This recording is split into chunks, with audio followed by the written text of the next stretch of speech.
Welcome to Kindness Stories, where we bring you powerful tales that remind us of the strength hidden in ordinary moments. This story is one of courage, dignity, and the quiet strength of a girl who refused to be broken.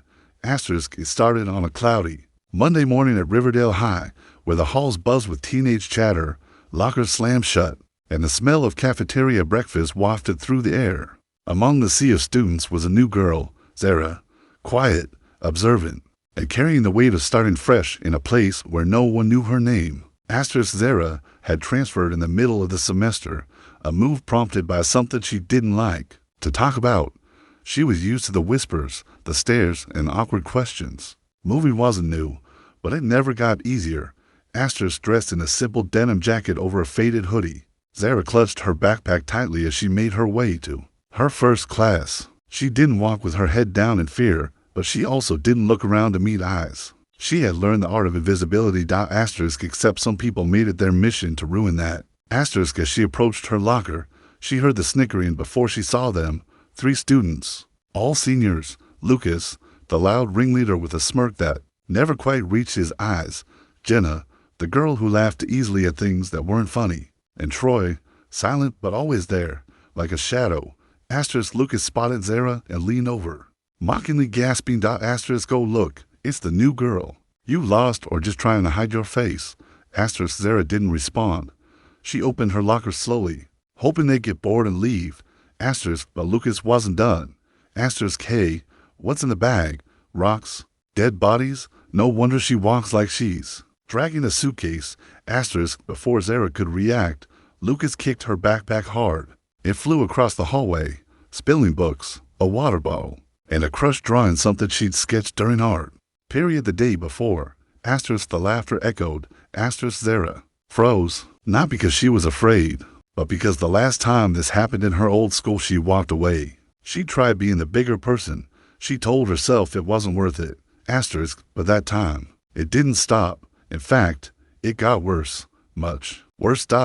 Not today. Zara turned slowly, walked over to her scattered belongings, and picked up her sketch first, smoothing it out gently before placing it back inside her bag. Then she zipped it up, stood straight, and walked toward Lucas. The hall got quieter. A few students noticed what was happening and slowed their steps.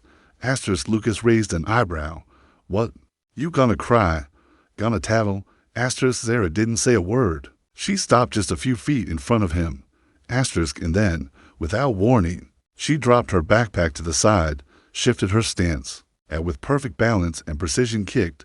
Her foot landed squarely against Lucas's chest. The impact was so sudden, so forceful.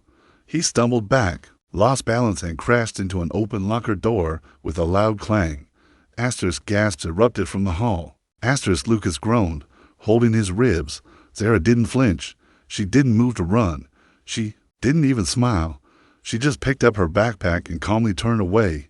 "You okay?" Someone whispered behind her. She kept walking. The principal was called, of course. There was an investigation, meetings with parents, and a lot of talking. But something strange happened. When the students were asked to describe what they saw, almost all of them said the same thing: that Zara was defending herself, that Lucas kicked her backpack first, that she had every right to stand her ground. Even Troy, who never said anything, told the counselor. She just stood up. That's all. Lucas had it coming. In the end, Zara wasn't suspended. Instead, she was offered a session with the school counselor, just to talk. She didn't say much, but when asked if she regretted anything, she quietly replied, "No, not this time." What no one knew, what Zara didn't tell anyone, was that her uncle owned a small kickboxing studio in the town she used to live in. After she was bullied at her last school, he taught her to fight, not to hurt, but to protect. She trained for months, even after moving. It wasn't about violence. It was about not being afraid. That afternoon, after the chaos had died down, Zara walked into the school cafeteria. She expected more stares, more whispers, but instead, someone scooted over to make space at a lunch table. "Hey," said a girl named Alina, motioning her over. "Want to sit with us?" Zara hesitated, then nodded. As she sat, she felt something she hadn't felt in a long time. Belonging. The next few weeks were different. Not because people saw her as a fighter, but because they saw her strength. She wasn't loud or confrontational. She didn't go looking for trouble. But no one messed with her again. One afternoon, Jenna approached her by the lockers. Zara braced herself, but Jenna just looked down and said, "Sorry for before. We were just being stupid." Zara didn't smile, but she nodded. That was enough. Lucas stayed away after that.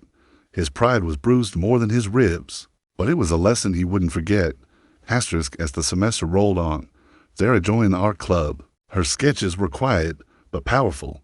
She drew faces, emotions, strength hidden behind silence. One day, one of her drawings, a girl standing tall in front of a wall of shadows, was chosen to be printed on the school's annual yearbook cover.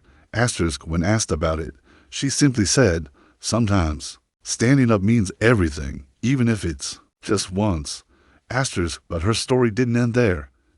One rainy afternoon, she noticed a younger student being cornered behind the gym by a group of boys. Something about the scene looked all too familiar. She didn't hesitate. "Hey!" she shouted, storming over. The boys scattered. The girl looked up, shaken, eyes wide with fear. Zara knelt and picked up the girl's bag, gently handed it back. "Don't let them break you," she said. "They don't get to define who you are." The girl nodded slowly, a tear rolling down her cheek.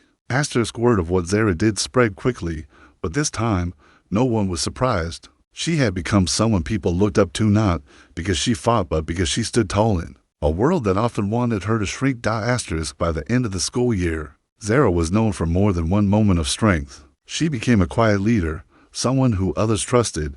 She helped tutor a boy with dyslexia. She stood up for a friend who was being body shamed online. And she volunteered for the school's kindness committee, helping organize events to make students feel more included. Her journey wasn't perfect. There were still tough days, moments of self-doubt. But Zara had learned something invaluable. That kindness isn't weakness. That standing up for yourself doesn't make you mean it, makes you brave.